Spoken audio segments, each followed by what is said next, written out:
This is really nice, Joe. I know that you miss Alex, but you really gotta think about the positives here. I did for your own good. I just really don't think you should be watching those schlocky movies anymore, Joe. And I really think that it's good for you to take some time to be away from Alex and watch something that actually will be good for you. Well, I guess it was worth, faking my death and moving away and hanging out in hipster coffee shops and watching, good, clean, classic films. Mm-hmm. Can't be that bad. That's right. I guess. So, what did you bring for us to watch? Oh, I got this little movie. It's called The Brain That Wouldn't Die.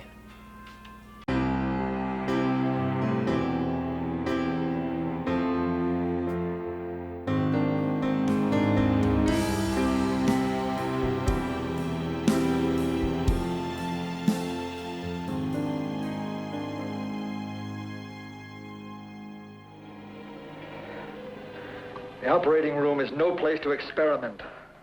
He's dead. I can't do any harm.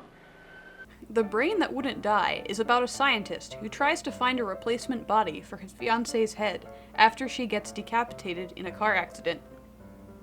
I think an alternate title for this movie could be The Scientist That Spends All His Time at Strip Clubs.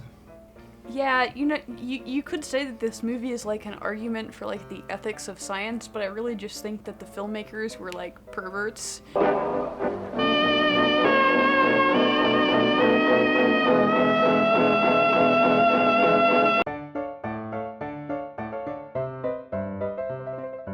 Basically broken down, there's this scientist guy and he loves his fiancée and he has questionable ethical ways of doing surgeries. Yeah, he's not really a scientist as much as he is like a surgeon.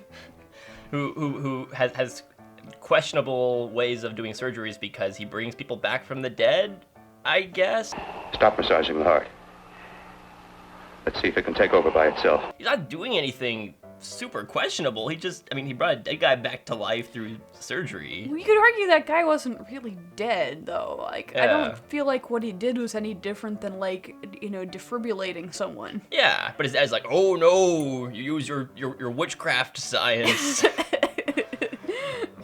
I may not approve of your methods, but I am proud of your results. And they've established that he has a vacation home that he does secret science experiments on dismembered body parts that he steals from the hospital. The superintendent had it out with me. He thinks it's you who's been stealing those limbs from the amputee operations. So what if it is? I've got to have limbs for my transplant experiments. Yeah, okay, now there's an actual ethical problem. He's stealing, like, amputated limbs from the hospital and stitching them together in his vacation home? His dad's like, You sure you're not going up to the country house? and then they go up there and it's a big freaking scary castle. He's driving up there with his fiancée in a convertible and they get into a car accident and somehow she gets decapitated by the car accident. And so he takes her head back to his castle, and he revives her head in this little gizmo with tubes and stuff. And he spends the rest of the movie trying to find a beautiful woman to put his fiance's head on. On top of that, he has a Frankenstein monster in the closet. Which we never see till the very end of the movie. Of course.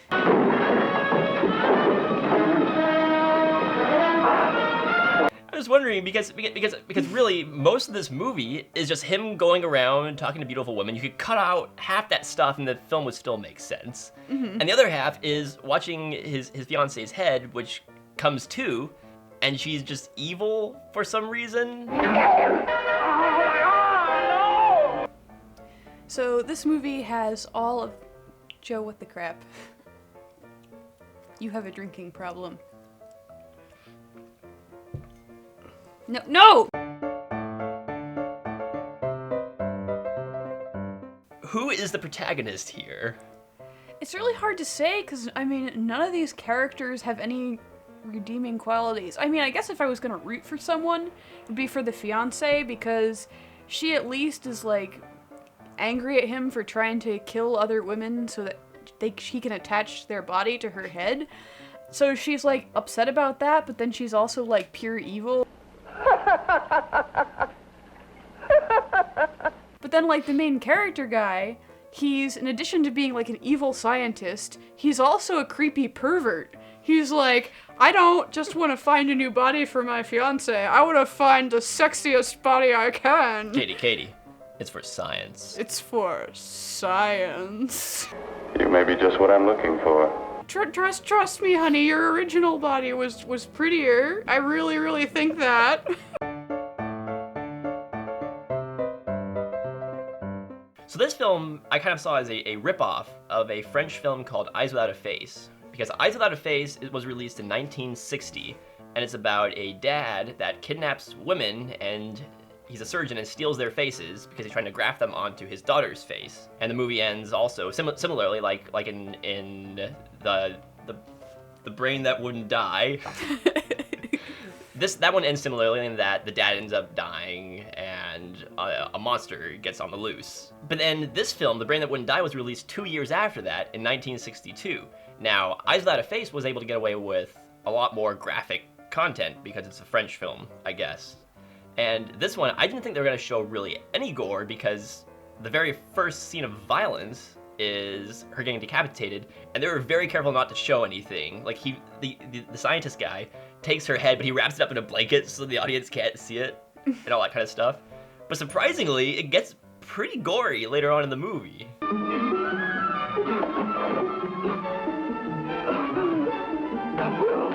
A lot of like movies that were made in this time period, some of them, you know, they almost like take advantage of the censors and add a lot more creativity because of that. Like you look at like Alfred Hitchcock's Psycho, the shower scene in that, and that's a really scary scene, but you never see the knife enter the body. There's like very little nudity actually shown in that scene, but it's like a much more horrifying scene because of that, because it kind of leaves some of the scary stuff to the imagination. So sometimes they take advantage of the censors and do a really good job with that sort of thing, but other times it's just kind of like, how?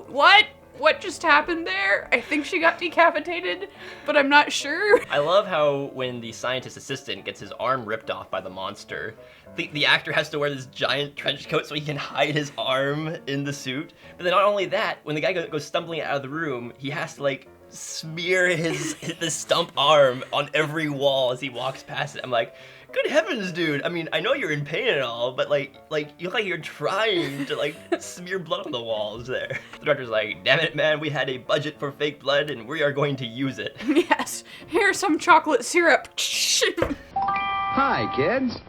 Look at some delicious magic with the extra good chocolate-flavored syrup, Bosco. Now watch. Take ice cream, spoon on extra rich, extra thick, extra chocolatey Bosco syrup. There's the best chocolate flavor you ever tasted. The big question, though, about this movie is what happened to the monster in the end. Well, maybe he became a barista afterwards. You know, he kills a guy, lights the house on fire, and goes running off and serves coffee at some nice little coffee joint. Is this movie really a sloth origin story, actually? It's a prequel to The Goonies. That's a really good question. I bet you that it is. He became Sloth from The Goonies. I think my favorite moment was when the doctor scientist guy was about to perform surgery on the lady to take her head off, and his wife is like, I'm gonna just keep talking and making noise, and he's just like, tape over your mouth.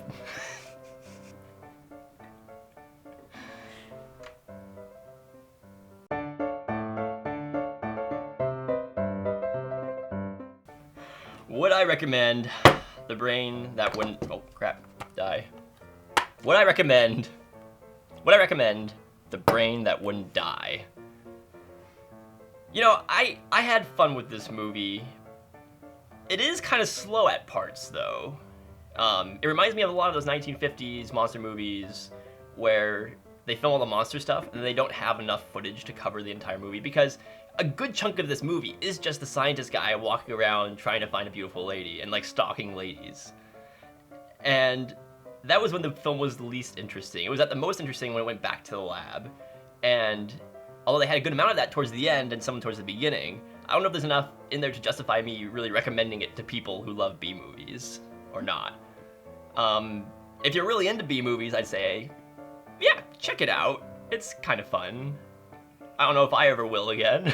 I'm getting fed up with you and your insidious talk. I watched the much better version of this, which is Eyes Without a Face, which is a much better constructed movie and more interesting and just more thrilling overall, kind of more fun to watch.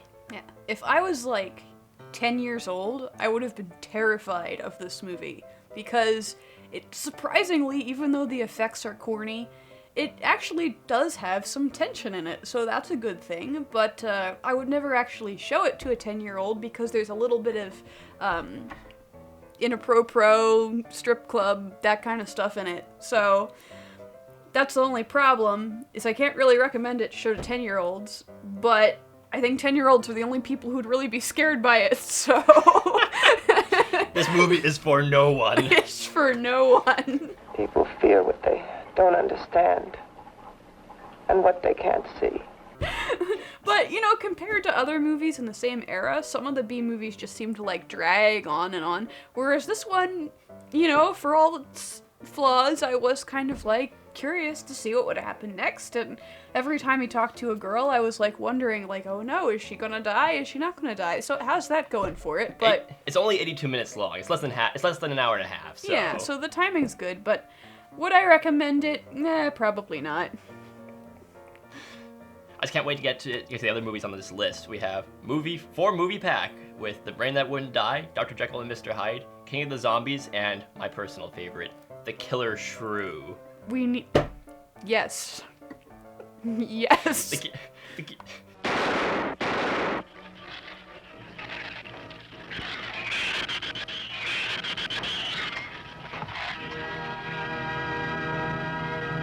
And so that's our thoughts on The Brain That Wouldn't Die.